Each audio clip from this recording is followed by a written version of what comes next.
themselves as NASCAR on water. And each time they go around the lap, it's a different course. When the GEICO boat comes around, you stop talking. You watch it, you go, that's unbelievable. It's been my passion all my life. I mean, I just have a thing about noisy engines, water, speed, and just the whole camaraderie and the fun of it. It's just, you know, it's really sexy. The GEICO team is really special, right from the very top all the way to the truck drivers, the cleaners, the mechanics. We're all one big team, we're one big family, and throughout the year we've grown even bigger and even stronger, and there's going to be nobody out there going to beat Team GEICO.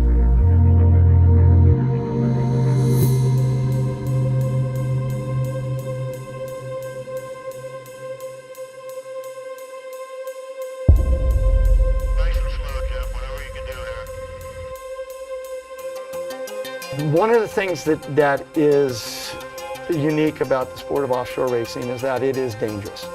Unfortunately, unlike cars that have been crash tested at 100 miles an hour or 120 miles an hour, these boats haven't. When you're in this boat, you're accelerating, you got 4,000 horsepower, and you're going from 70 to 170 in 11 seconds. It's very similar to a commercial aircraft. Not many people have ever survived a crash in excess of 125 miles an hour, and Mark and Scotty are traveling most races in excess of 150 miles an hour. Danger is there. Each guy who works on our boat knows that if they fail to tighten a bolt, or if they fail to tighten a screw, or if they overlook anything, you're putting two of our guys in jeopardy. I have a huge respect for the water, I have a huge respect for the boat, and what it can do to me if we don't pay attention. You know, I think the danger comes from being unprepared in anything that you do. That adrenaline, when you know you're just this close to disaster, you're in control but not in control, that feeling, that adrenaline pump, it's really addictive. How many times can you look next to somebody and say, you know, I almost died with that guy. Well, I've almost killed myself with that guy like 50 times. There's a certain period of time there where you bond and you cross all of those hurdles.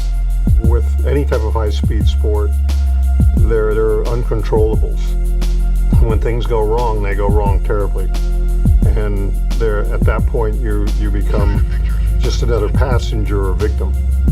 And what we want to do is we want to control that point. We want to take our racers to the edge, but we don't want them to take them over the edge. You get to a point where the safety side of the boat doesn't keep up with the speed of the boat. And it's an ever-changing evolution of safety getting advanced, boat speed coming up. The engineering is not a black science, it's a matter of numbers and figures, and you can always come out with the right answer. People with chemistry and physics, and it's everything involved. We want to look at GEICO as not just being a high-profile team, but one that thinks every single day and prepares every single day before they get in that boat and go out of the water.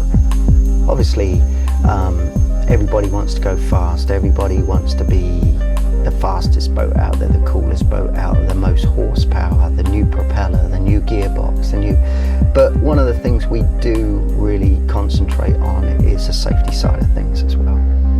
It's huge. There's something about the sport that once it gets under your skin, there is no way you can ever really remove it. If you're a true racer, you know, I said to my ex-wife, who I divorced 16 years ago, I think it was my final words to her, I said, well, I've told you once before, but I will remind you that there is something better than you. And she said, what's that? And I said, powerboat racing. The one thing I can guarantee that Team GEICO, with the team it has now, with the drivers, Throtterman, in both boats, there is nobody out there going to beat us. Ultimately, our goal is to be the biggest, the baddest, and the best there ever was and ever will be.